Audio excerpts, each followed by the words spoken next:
ॐ हरिः ॐ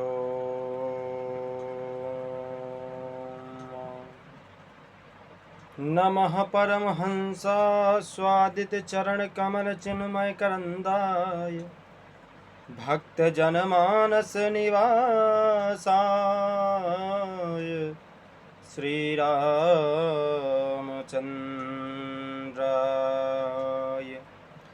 ध्येयं सदा परिभवग्नं भीष्टिदोहम् तीर्थास्पदं शिवविरिञ्चिनुतं शरण्यं भृत्यार्तिहं प्रणतपालभवाब्धिपोतं वन्दे महापुरुषते चरणारविन्दम् बंसी विभूषित करान नवनीरदाभा पीताम्बरा दरुण बिंब फलाधरोष्ठा पूर्णेन्दु सुंदर मुखा दरविंद्र नेत्रा कृष्णात् परं किमपि तत्त्वमहं न जाने नारायणं नमस्कृत्य नरं चैव नरोत्तमं देवीं सरस्वतीं व्यासं ततो जयमुदीरयेत्। जय जय श्री राधारमण जय जय नवल किशोर जय गोपी चित चोर प्रभु जय जय माखन चोर। अज्ञान ध्वान्त विध्वंस कोटि सूरसमप्रभा भूताख्याहि कथा सारम् मम कर्णरसायनम्। अज्ञानतिमिरान्धस्य ज्ञानाञ्जनशलाकया चक्षुरुन्मीलितं येन तस्मै श्रीगुरुवे नमः। राधा मेरी स्वामिनी मैं राधे जुको दास जन्म जन्म मोहि दीजो श्री वृंदावन में बास। जन्म जन्म मोहि दीजो श्री वृंदावन में बास। बोलिए भागवत महापुराण की जय हो। श्री बालकृष्ण लाल की जय हो। श्री राधा रानी की जय हो।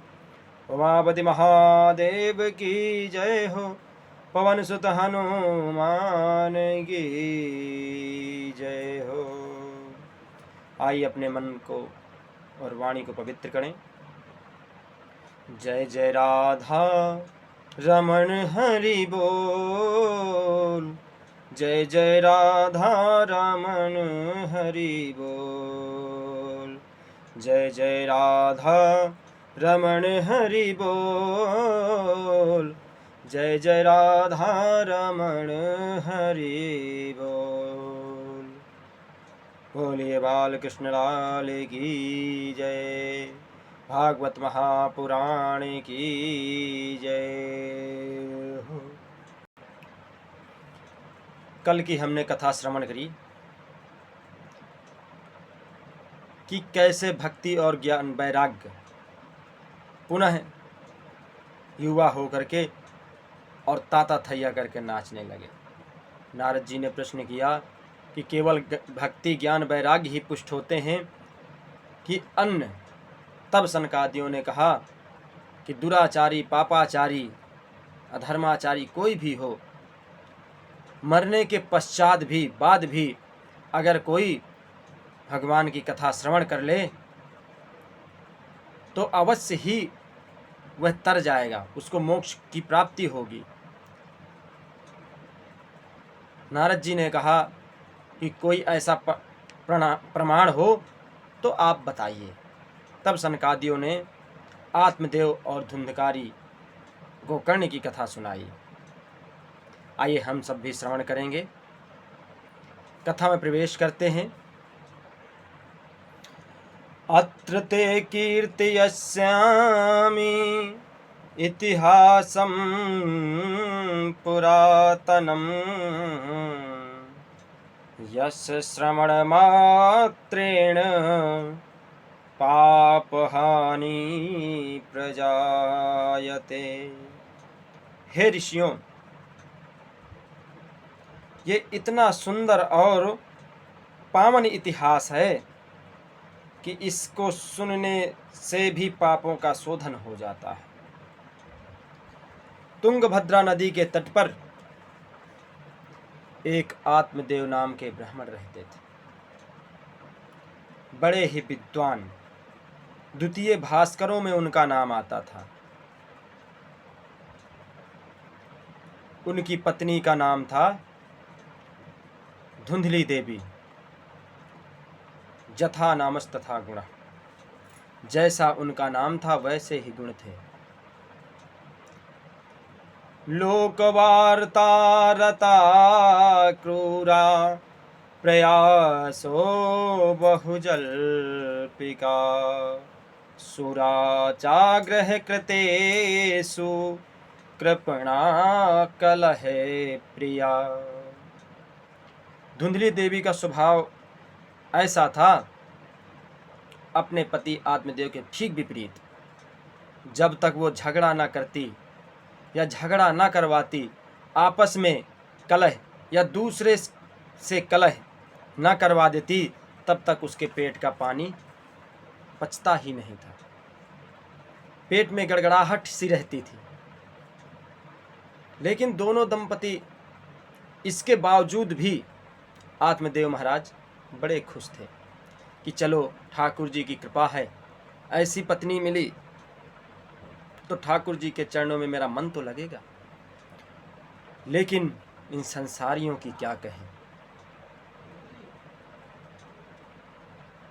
संसारियों, जब किसी के पास कोई वस्तु नहीं रहती तो संसारी लोग ताने मारते हैं।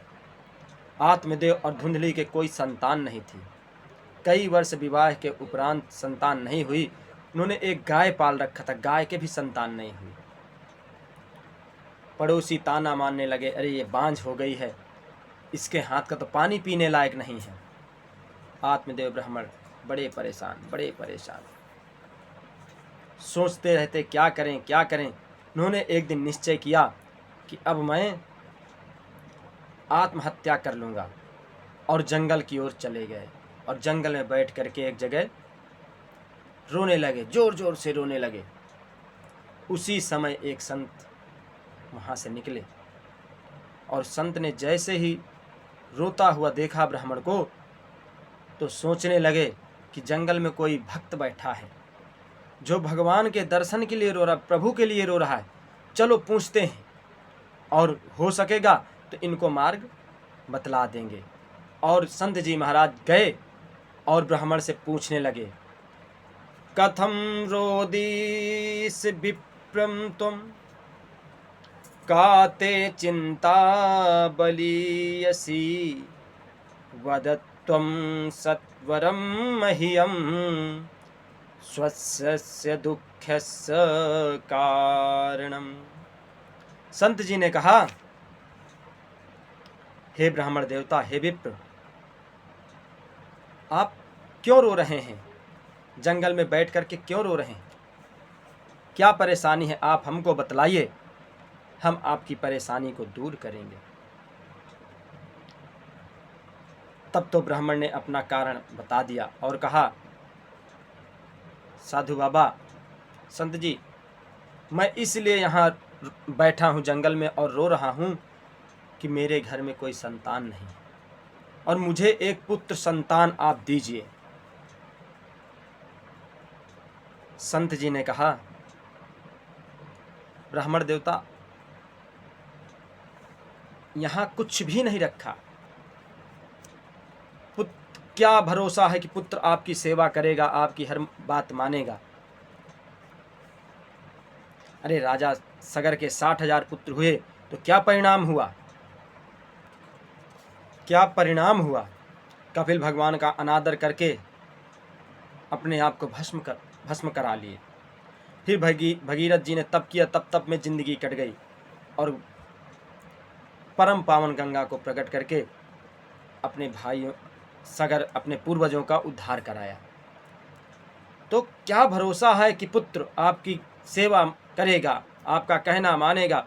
मुंचा ज्ञानम प्रजा रूपम बलिष्ठा कर्मणो गति विवेकम तो समासाध्य त्यज संसार वासनम। अरे विप्र, अरे ब्राह्मण देवता, विवेक से काम लो। ये संसार तो दुखालय है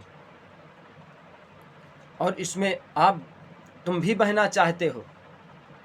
आत्मदेव जी ने कहा, पंडित जी महाराज, ये जो आप प्रवचन दे रहे हैं ये भी मैं भी देना जानता हूँ, मैं भी पढ़ा लिखा हूँ, विद्वान हूँ, लेकिन प्रवचन देने से कुछ नहीं होता।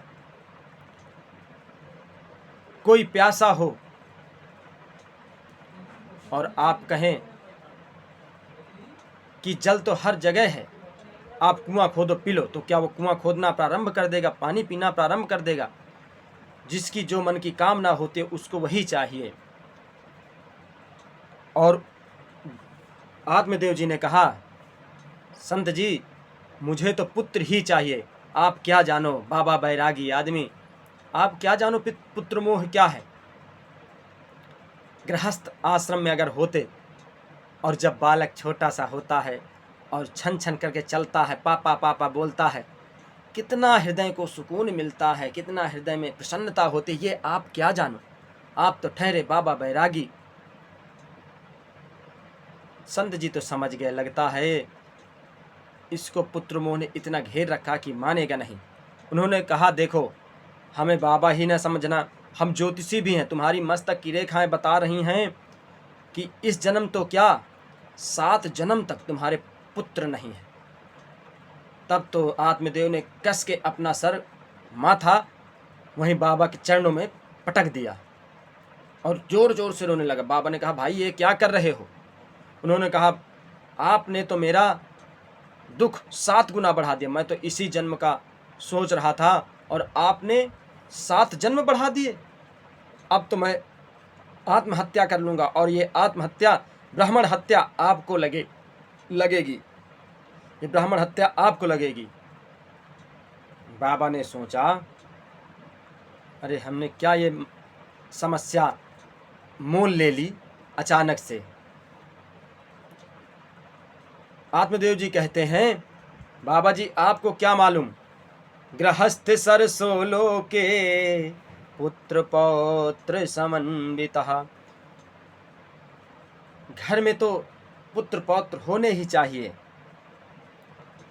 जब तक उनकी किलकारियां नहीं गूंजती तब तक अच्छा नहीं लगता। अगर आपने मुझे पुत्र नहीं दिया तो मैं अब की बार इतना तेजी से सर पटकूंगा कि मेरी मृत्यु हो जाएगी और इस मृत्यु का कारण आपको लगेगा, ब्रह्म हत्या का दोष आपको लगेगा। संत जी ने सोचा कि अच्छा बैठे बैठाए मोल ले लिया। कहाँ हम जा रहे थे भजन के लिए, सोचा चलो ये कोई भक्त रो रहा है, इसकी सहायता करेंगे। लेकिन यहाँ तो ये पुत्र मोह में बैठा हुआ है, संसार की भौतिक चीज़ों की आशा करके बैठा हुआ है। चलो कोई बात नहीं। अब आप, संत जी ने कहा, आप कुछ नहीं करना, हम आपको फल देते हैं। और भगवान का नाम लेकर के एक फल अपनी झोली से निकाल करके दे दिया और बोले, जाओ अपनी पत्नी को खिला देना। इदं भक्ष्यं पत्न्या त्वं ततः पुत्रो भविष्यति। तुम अपनी पत्नी को खिला देना, इससे अवश्य ही पुत्र की प्राप्ति होगी, इसमें संशय नहीं है। आत्मदेव जी घर आए और बोले, अरे धुंधली। बोले, हाँ स्वामी, आज बड़े प्रसन्न हृदय से आ रहे हो, क्या बात, बड़े प्रसन्न लग रहे हो। बोले, हाँ हाँ हाँ, आज प्रसन्न हूँ। मुझे बाबा का आशीर्वाद मिला, ये फल मैं लेकर आया हूँ, तुम इसको खा लो। बोले कैसा फल है? बोले एक संत, बड़े संत हैं, बहुत बड़े संत हैं, उन्होंने मुझको ये आशीर्वाद दिया कि जाओ अपनी पत्नी को खिला देना, इससे पुत्र अवश्य ही होगा।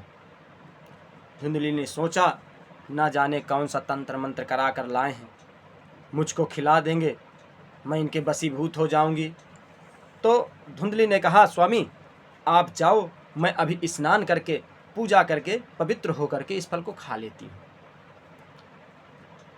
धुंधली को फल दे करके आत्मदेव जी तो बाहर चले गए। लोगों बैठ करके बोलने लगे, देख लेना आज से ठीक 9 महीने बाद मेरे भी घर में किलकारियाँ गूंजेंगी, मेरे भी घर में पुत्र की प्राप्ति होगी, और जो तुम लोग ताने मारते हैं सब सही नहीं मारोगे। और वहाँ बड़ाई करने लगे, बताने लगे सबको। इधर धुंधली विचार करने लगी, ना जाने कैसा फल हो, किस तरह का फल हो, इसको खाने से क्या होगा। इतने में पड़ोसन आ गई। पड़ोसन को आती देख धुंधली ने कहा, आओ आओ बहन आओ, मैं तो तुम्हारा इंतजार कर रही थी। मैं आज एक विकट परिस्थिति में फंसी हुई, बड़ी विडंबना में फंसी हुई हूँ, मेरा मार्ग सुझाव। बोले क्या है बता।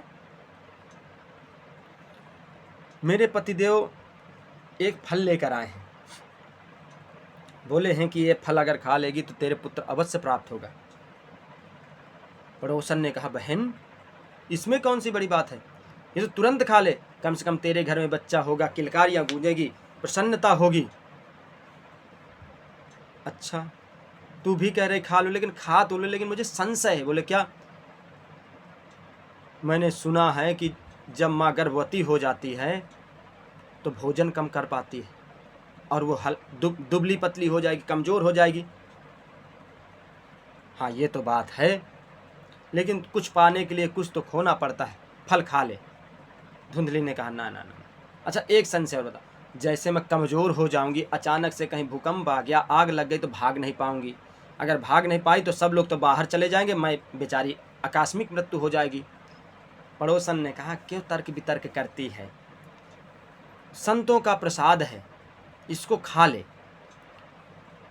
बोले अच्छा बहन खा तो लूँ, लेकिन एक संशय और बता। मैंने सुना है सुखदेव जी महाराज 12 वर्ष तक अपने माँ के गर्भ में रहे हैं, कहीं ये 2-4 साल रह गया तो मैं तो वैसे ही मर जाऊंगी। पड़ोसन को क्रोध आ गया, बोली बहन तुझे खाना हो खाओ, ना खाना हो ना खाओ, मैं तो चल रही हूँ, जो तेरे मन में आए सो कर। इतना कहकर पड़ोसन चली गई। अब धुंधली सोच विचार कर रही थी, खाऊं कि ना खाऊं, खाऊं कि ना खाऊं। लेकिन इतने में ही दूसरे दिन उसकी छोटी बहन आ गई।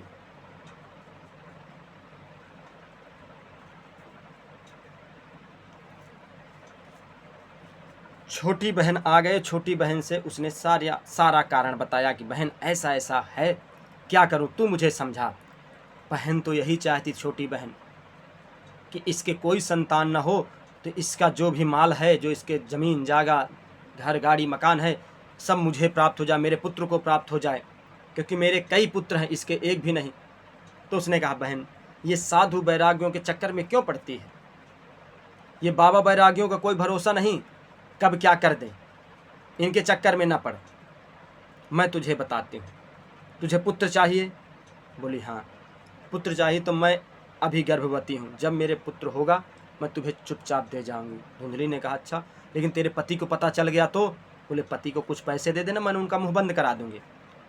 बोले बहन तूने तो अच्छी सुझाई, तेरी बात तो मेरे समझ में आ गई, लेकिन इस फल का क्या करूं? बोली अच्छा इस फल का अगर तुझे साक्ष्य चाहिए, प्रमाण चाहिए कि बाबा बैरागियों में कितनी शक्ति है, तो तूने जो गाय बांध रखी है वो भी तो बहुत दिनों से बच्चा नहीं दी, उसको खिला दे। और इस तरह करके एवं कुतर्क योगेन तत्फलम नैव भक्षति, उसने उस फल को गाय को खिला दिया और पतिदेव से नाटक करना प्रारंभ कर दी। उस फल के खाने की वजह से मुझे बड़ा आराम है। और ठीक 9 महीने बाद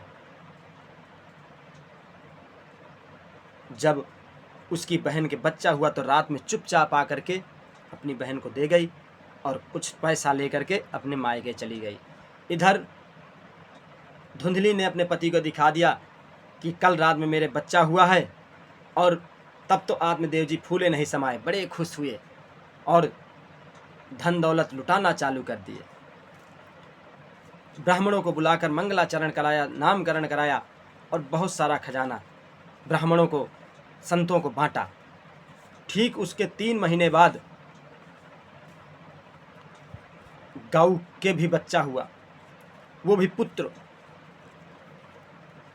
और जब 2-2 बालक हो गए तो आत्मदेव की प्रसन्नता का पारावार ही नहीं रहा, और जो वहाँ के लोग थे उनमें भी कानाफूसी होने लगी। इसे कहते हैं जब भगवान देता है तो छप्पड़ फाड़ के देता है। अभी तक न गाय के बच्चा हो रहा था न पत्नी के, अब पत्नी के भी बच्चा हो गया, गाय के भी हो गया।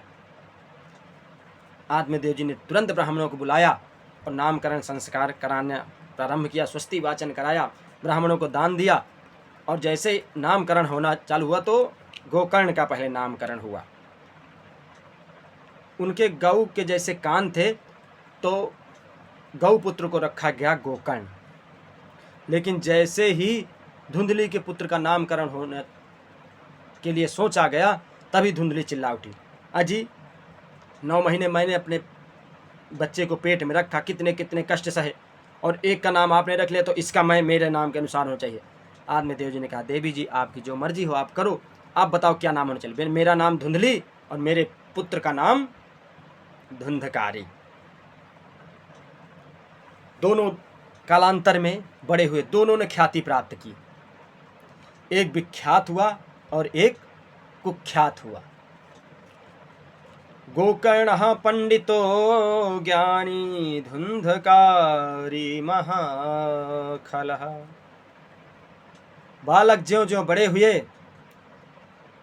तो धुंधकारी उतना ही दुराचारी, दुष्ट, पापाचारी, चोर, डकैती सारा होता हुआ चला गया। लेकिन गोकर्ण महाराज उतने ही विद्वान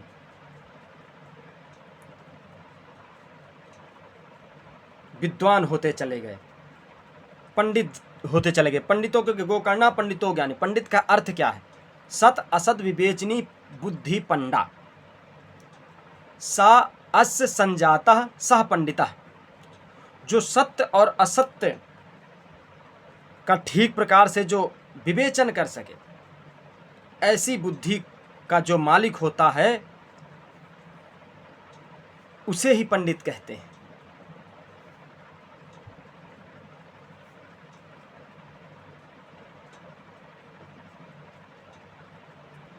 उसे ही पंडित कहते हैं।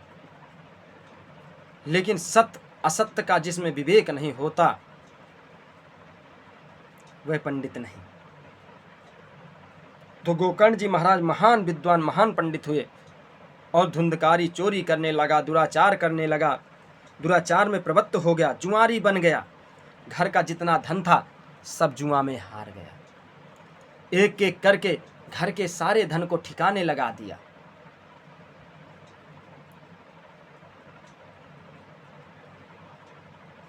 एक दिन तो घर का जो बर्तन तक उठा करके बाजार में बेच दिया, और डांटने लगा। पंडित जी तो सिर पकड़ कर बैठ गए, हे भगवान क्या करें, इस पुत्र से तो परेशान हो गए हैं। ओम क्व तिष्ठामि त्वा क्व गच्छामि क्व मे दुःख्यं व्यमोहते प्राणस्त्वं प्राणस्त्यजामि दुःखेन हा कष्टं मम संसितम्। हे भगवान कहाँ जाऊं, कहाँ बैठूं, किसको अपनी व्यथा कथा सुनाऊं। ऐसे जीवन से तो मर जाना ही अच्छा है। जब पुत्र नहीं था तब आत्मदेव जी मरने गए थे, अब पुत्र है तब मरने जा रहे हैं कि पुत्र क्यों है, ऐसा पुत्र क्यों है, अब फिर मरने जा रहे हैं। और जैसे ही मरने के लिए जंगल जाने लगे, उसी समय गोकर्ण जी ने अपने पिता का हाथ पकड़ करके बैठाया। पिताजी, आप कहाँ जा रहे हो? कौन सा दुख है आपको? दुख किसको नहीं है? आप तो साधारण हैं, दुख सभी को है। ना चेन्द्रस्य सुखम किंचन, ना सुखम चक्रवर्तिनः, सुखमस्ति विरक्तस्य मुनेरेकान्त जीवनः। मुनेरेकान्त जीवनः। धनहीन कहे धनवान सुखी, धनवान कहे सुख राजा को भारी। राजा कहे महाराजा सुखी, महाराजा कहे सुख इंद्र को भारी। इंद्र कहे चतुरानन सुखी, इंद्र कहे चतुरानन को सुख। ब्रह्म कहे सुख विष्णु को भारी।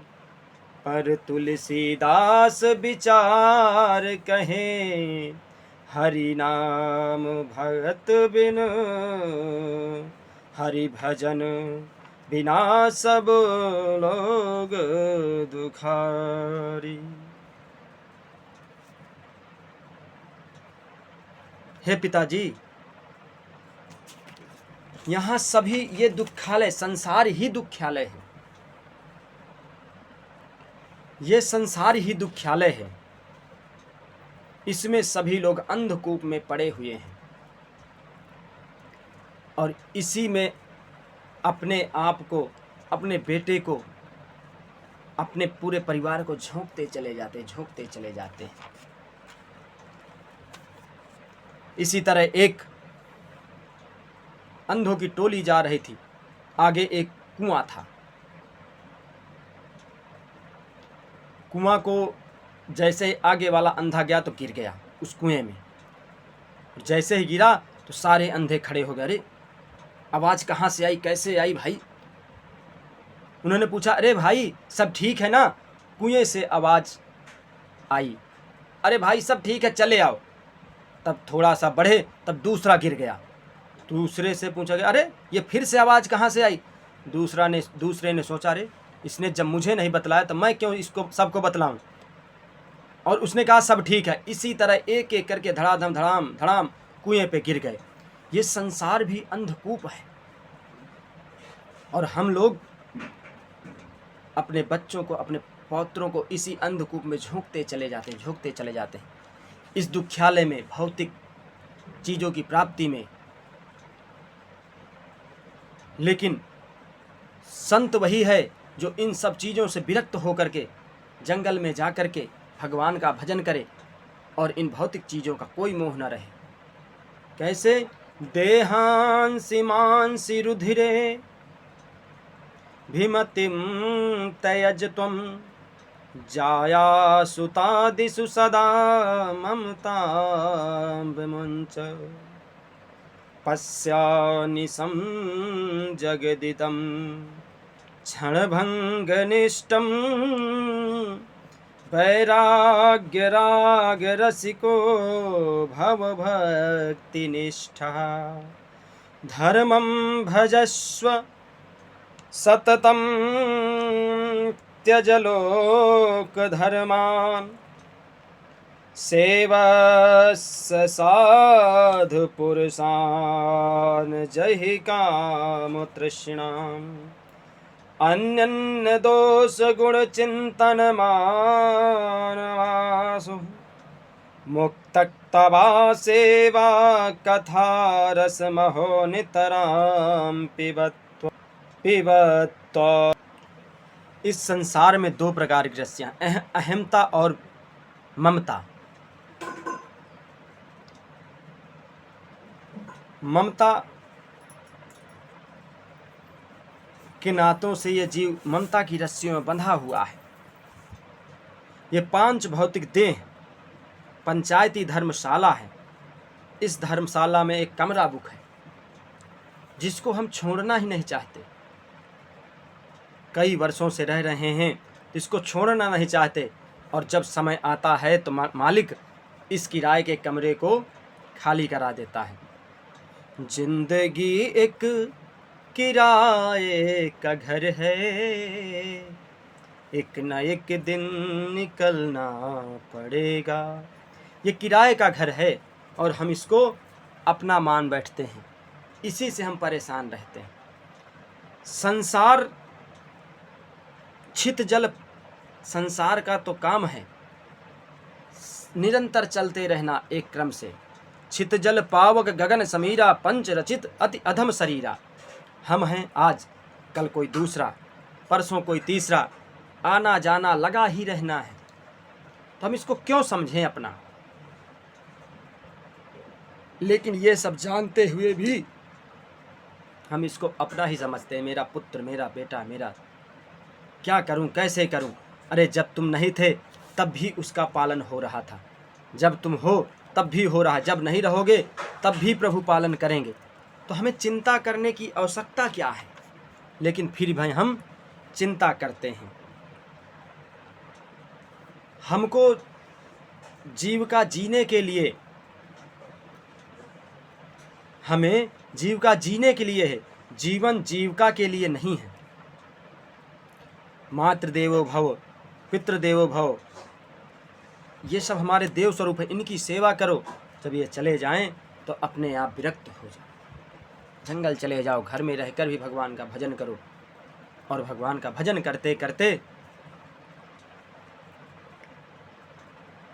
इस संसार से विरक्ति हो सकती है, भगवान से प्रेम हो सकता है। आत्मदेव जी ने कहा, वो कर्ण पुत्र, ये मन ना, ये मेरा मन प्रभु पर लगता ही नहीं है।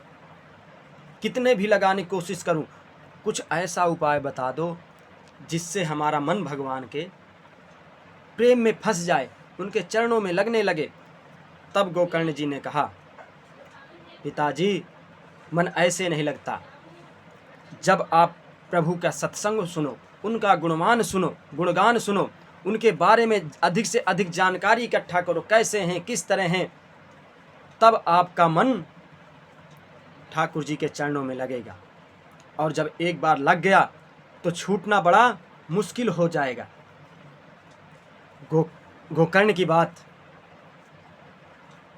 आत्मदेव जी को समझ में आ गई और जंगल में जाकर के भगवान का भजन करने लगे। और भागवत महापुराण के 10वें स्कंद का पाठ करते करते उन्होंने अपना देह त्याग दिया। इधर जब धुंधकारी ने देखा कि पिताजी से चले गए, अब माल किसके पास मिलेगा, तो माँ को मारना पीटना गाली देना प्रारंभ कर दिया। माँ ने सोचा, उसने कहा, बेटा मैं कहाँ से लाऊं? तेरे पिताजी थे तब तो मैं दे देती थी, अब नहीं है तो कहाँ से दूं? बोले, माँ पिताजी तो छुपा कर रख के गए होंगे, तिजोरी की चाबी दे वरना मैं तुझे मार दूंगी। मार दूंगा, इतना परेशान हो गई माँ, और रात्रि में जा कर के एक कुआं में कूद करके अपना जान दे दी। गोकर्ण जी ने सोचा कि अब मेरा ही नंबर है, पिताजी तो चले गए, माँ ने भी आत्महत्या कर ली, अब मेरा नंबर आया। गोकर्ण जी ने कहा, भैया मैं जा रहा हूँ तीर्थ यात्रा के लिए, आप आराम से रहो। और इतना कह करके गोकर्ण जी भी तीर्थ यात्रा के लिए चल दिए। इधर जब अकेला घर में रहने लगा धुंधकारी तो बड़ा प्रसन्न हुआ और चोरी करता 5 गणिकाओं को बाहर से ले आया, घर में बिठा दिया और रोज नित्य चोरी करता, खूब पैसा लाता। एक दिन राजा के यहाँ चोरी किया, इतना सारा सामान लाया, धन दौलत हीरा जवाहरात रुपए खजाना लूट कर लाया था। गणिकाओं ने सोचा कि नित्य रोज चोरी कर लाता है, कहीं राजा के दूतों को पता चल गया तो इसके साथ साथ हम भी मारे जाएंगे। कहते हैं चना के साथ घुन भी पिसा जाता है। गणिकाओं ने सोचा अब हमारे पास माल बहुत हो गया है, इसको ठिकाने लगा करके हम लोग चल देते हैं। और जैसे ही गोकर्ण आया, धुंधकारी जी आए, तो धुंधकारी जी को मदिरा पान करा करके, और जब मदिरा अच्छा खासा नशे में हो गया तो चारपाई में बांध दिया, और जब रस्सी खींचने लगे तो चिल्लाने लगा धुंधकारी। जैसे चिल्लाना प्रारंभ किया कि एक गणिका तुरंत गई और जलते हुए अंगारों को ला करके धुंधकारी के मुंह में डाल दी और धुंधकारी की मौत हो गई। इधर जब गोकर्ण जी को पता चला कि मेरे भैया की मौत हो गई तो गया जी गए, श्राद्ध किया, पिंडदान किया, और रात को चुपचाप घर आ करके वहीं एक कोने में आसन लगा करके बिछा करके सोने लगे। तभी अचानक से रोने की आवाज़ आई। देखा तो एक मनुष्य खड़ा था। देखते ही देखते भेड़ बन गया, भेड़ से सांड बन गया, सांड से बैल बन गया, बैल से हाथी बन गया, हाथी के बाद फिर मनुष्य बन गया और तेजी तेजी रोने लगा। गोकर्ण जी ने कहा कौन हो भाई? तो रोता रहा लेकिन कुछ बता नहीं पाया। इधर गोकर्ण जी ने कमंडल से जल निकाला और उसको उसके ऊपर छींटा मारा कि उसकी वाक शक्ति आ गई और बोला अहम भ्राता त्वदीयोऽस्मि धुंधकारीति नामतः स्वकीयेनैव दोषेण ब्रह्मस्त्वं नाशितं मया। भैया मैं तुम्हारा भ्राता धुंधकारी हूँ, मुझे इस गति से मुक्ति दिलाओ, मैं बहुत परेशान हूँ, वायु का आहार करके मुझे जीना पड़ता है। गोकर्ण जी ने पूछा अरे भैया आपकी दशा ये कैसे हुई? बोले इसमें किसी का दोषारोपण है, मेरे ही कर्म, जैसा मैंने कर्म किया वैसा मुझको फल मिल गया, लेकिन मुझको इससे मुक्ति दिलाओ। अहो भ्राता अहो बंधो कृपा सिंधो भ्रातार्मास मोचया तत्कथम नैव मुक्तोसी। हे भैया आप ही कर सकते हो, मुझे बड़ी पीड़ा है, इस भयंकर प्रेत योनियों में बड़ी पीड़ा भोगना पड़ता है। गोकर्ण जी ने कहा मैंने तो गया जी में आपका श्राद्ध भी किया, पिंडदान भी, तब भी बोले मैं एक नंबर का प्रेत हूँ, आप गया जी में एक नहीं 100 श्राद्ध भी कर दो, 100 पिंडदान भी कर दो, तब भी मेरी मुक्ति नहीं। गोकर्ण जी ने कहा भैया अभी आप जाओ, मैं कल सुबह कोई उपाय सोचता हूँ।